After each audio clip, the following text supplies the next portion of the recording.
Now, I'm going to, as I referred to back again, let's kick things up a notch here and make things a little bit spicier with this game. Spicy. Card game for 2 to 6 players by Heidelbar, I believe it is.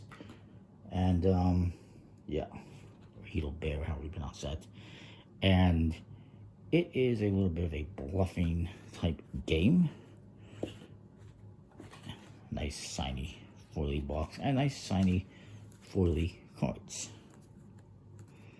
Now, what you get in this deck, so these cards are upside down, is a bunch of cards in 3 different suits. There is red chili. You've got green wasabi. And this one I believe is just pepper in blue. And their values are numbers 1 through 10. You also get some wild cards. This can be any number, but it has no color. And there's also these ones, which are any color, but they have no number. And I'll explain why those are important in a minute. You get 100 of these cards. They have a black back. You also get this one World's End card, which, once you get to this, if you haven't already gone to the end of the game, this will end the game. Speaking of the end of the game, you have these 3 plus 10 cards. Once somebody collects 2 of these, then the game ends, and whoever has the most points. When you collect these by going out, by playing the last card in your hand, and you collect this, and then you draw back up to, I believe it's 6 cards. We also have in these red backs some cards that let you spice things up a bit more.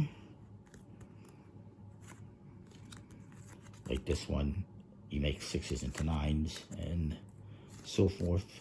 I don't know all of them, but they're there if you want to spice things up a notch. I should mention, I think this came out in 2020, a few years ago. There's a more recent version called Sweet and Spicy, but it's more of a kid-friendly version, so you can check that one out if you're interested. This card, the World's End, it shows you in arrows, these arrows here, it tells you how many players. So let's say if we're doing 3 players, we're going to look at this, go, okay, we're going to go 3 to 4 players, about 2/3 of the way. And we're going to slide this in there. If we get to that card, then that's the end of the game.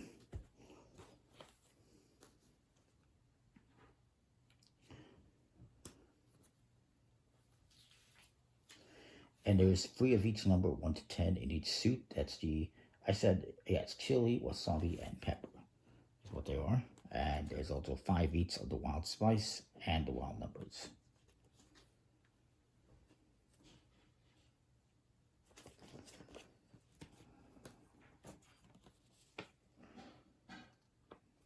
So you shuffle up the deck. Each player is going to get 6 cards.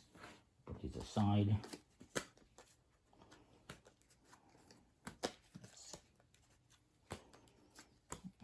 You don't have to deal them like that. Deal one at a time. And whoever is going to be the start player is going to start. Now, when you play a card, you're going to play these face down, and you have to announce the spice and the number. So let's say I start off with, let's say I'm the start player. I got 3 of each color, so it's not the best, but you have to start off with a card numbered 1, 2, 3. So I'm going to say this one. I'm going to say 3 the chili. So the next player is going to do the same thing. Maybe he plays, well, he's going to bluff. He's going to say, he can play anything he wants, basically. He can say, this is a 4 chili. And then this guy's going to go, and he's going to play, he's going to say, this is a 5 chili. Now, at any point in time, you can challenge a player. I can say, no, I don't think that's a chili, and you reveal it.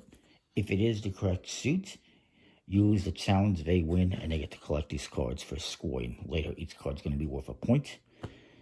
But if I said, no, I don't think that is a, what does it say, 5? And nope, it's not a 5. I would win the challenge. So you have to be, in order to win a challenge, you have to say, you know, either this, if the number or the suit. And if you're correct, you win the challenge. If not, the other person wins the challenge. So hopefully that makes sense. Again, if I say, I don't think that is a chili, but it is, then I lose. If it wasn't a chili, then I would win. If it was that, for instance. Or if I said, no, I don't think that's a 5, which it's not, I would win the challenge, but if it was, I would lose. So in this case, I lost the challenge, so he would get these cards. And then I would start again, and I would say, you know what, and I believe,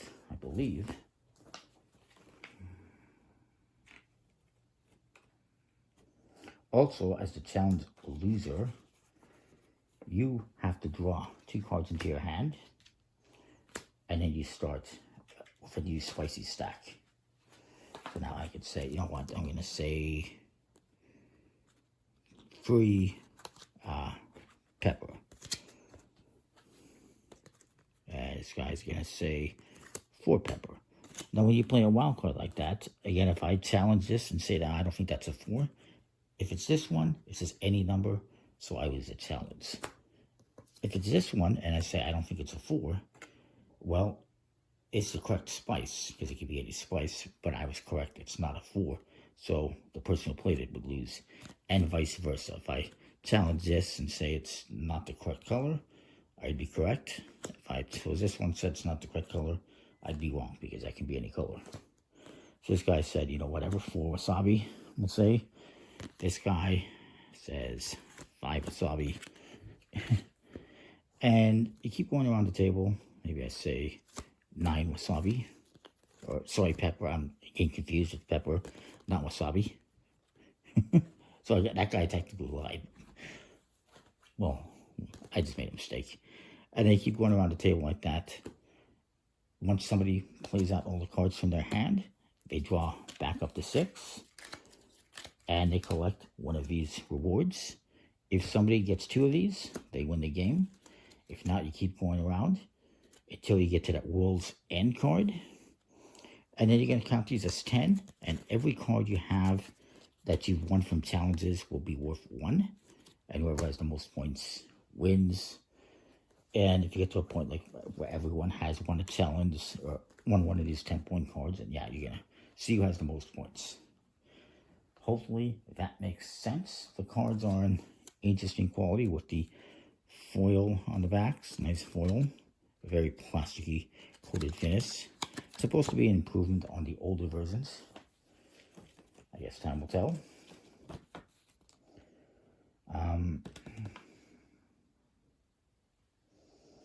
So you get to collect the trophy if your last card you played is not challenged, or if it's challenged and you win the challenge. I do apologize about that. Hopefully I cut that out. I just flung my camera away. It's my bad. So the game will end immediately in 3 cases. A, the player takes their second trophy card. B, the person takes the last trophy card. Let's say everyone gets one, or 3 people get them. C, the World's End card gets revealed on top of the deck. So you get to that point where somebody draws a card, and then that one is there. That's it. That's the end of the game. And if you reveal that immediately, you stop drawing cards, and that is it. If a player has 2 trophies, they just immediately win.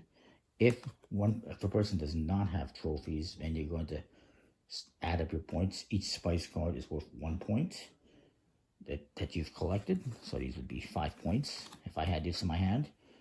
And each trophy is 10 points. You will subtract 1 point for every card that you still have in your hand. So if I still had 3 cards in my hand, I would subtract 3 points. And so, I mean, this way I would have 15 points. If I had 3 cards in my hand, as an example, I would have 12 points. Whoever has the most points wins. If there's a tie, all tied players win. That's the game, more or less. Hopefully everyone understands. The basic concept of the game, it's not bad. It's all about bluffing and trying to get away with lying. It's very similar to another game that I have that I've looked at in the past called Gotcha. But it's a little bit different, a little bit spicier, a little bit more fun, I think. And of course, you can add these challenges as well. I believe it's 1 challenge that you add to the game for that entire game. So yeah, comment, like, subscribe, and what you think. We'll see you next time. Well, thanks for watching.